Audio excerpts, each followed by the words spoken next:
writing tools did you use when writing? So, for instance, a lot of indie authors, do you find that they use a lot of like Word or Google? Did you have any Google Docs? Did you have any other tools that you use that you would recommend to other indie authors, or that you would do differently? Mainly use Scrivener, and that helps me to like just characterize different aspects of my story. So it'll be like theme, the character arcs, or like the different subplots or stakes and conflicts, which will just help me to just see everything all together.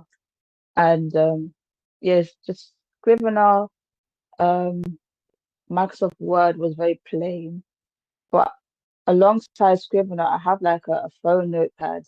And it's like whenever the ideas would come to me, I would literally just jot it down in this like little category.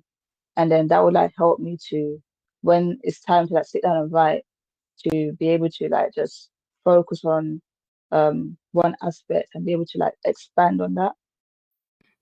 So, do you think you're more of a prancer, or from what you've just said, you sound more of like somebody who likes to plot their whole story ahead? So, where do you sit within that? I used to call myself like a discovery writer Huh? because literally my ideas would come from my dreams, or I could just be walking or like working and ideas would just drop into me.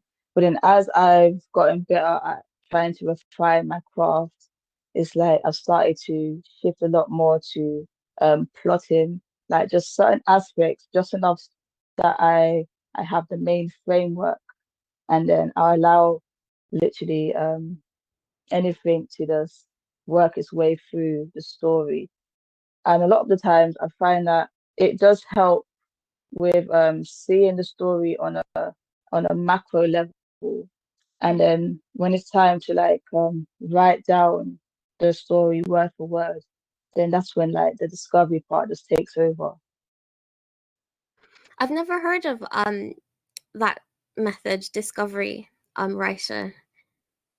So, did you maybe that's just because I haven't come across it yet.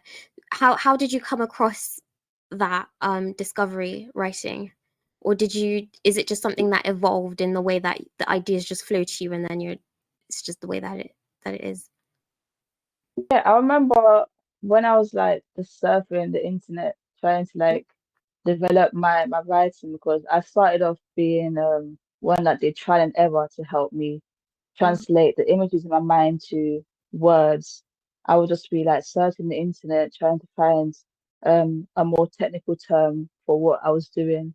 And then I Mm. just stumbled upon Discovery Writer, and I found out that a lot of other writers are like this, such as like Nedi Okorafor. She's she just has ideas that just moves through her, and they have like this whole motion to it. And once you're in that flow state, it's very helpful to just get the words down. And you don't really need to plot much until after the draft has been completed. Mm. And then you like apply the failure aspect to what you've already practicalized.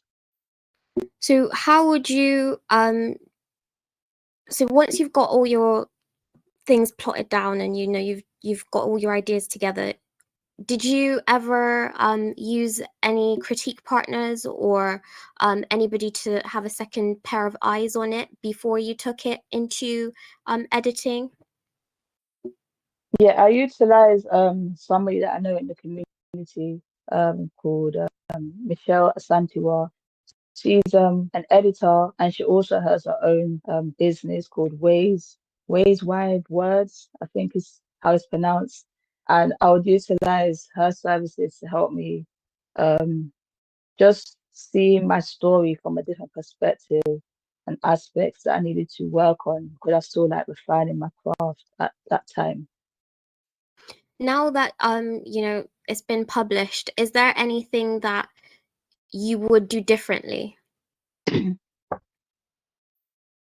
I would have had more patience. I felt like when I was younger, because I started writing online, it's just Hmm. like wanted to move to the next stage. So I quickly just did a bit of research on the internet to help me understand the how self-publishing is or indie publishing. And Mhm. then I just went through the whole process, but in like a very quick way. And if I went back, I would have taken more, have essentially just had more patience with the editing side of things and not only trusted that I knew how to edit on like a basic level and to utilize the proper services for the editing. So then I wouldn't have to keep on re-editing the masterpiece even after I'd already published it. Mhm. It's fascinating that you would say that because a lot of indie published authors that I've spoken to, they've also highlighted that aspect of the self-publishing process that they underestimated. They don't tell you how extensive editing is, and I think a lot of people say that they would do it professionally, just to save them a lot of Mhm. time in the future. So it's kind of cohesive. So regarding your book cover, it's very beautiful. How did you go about that?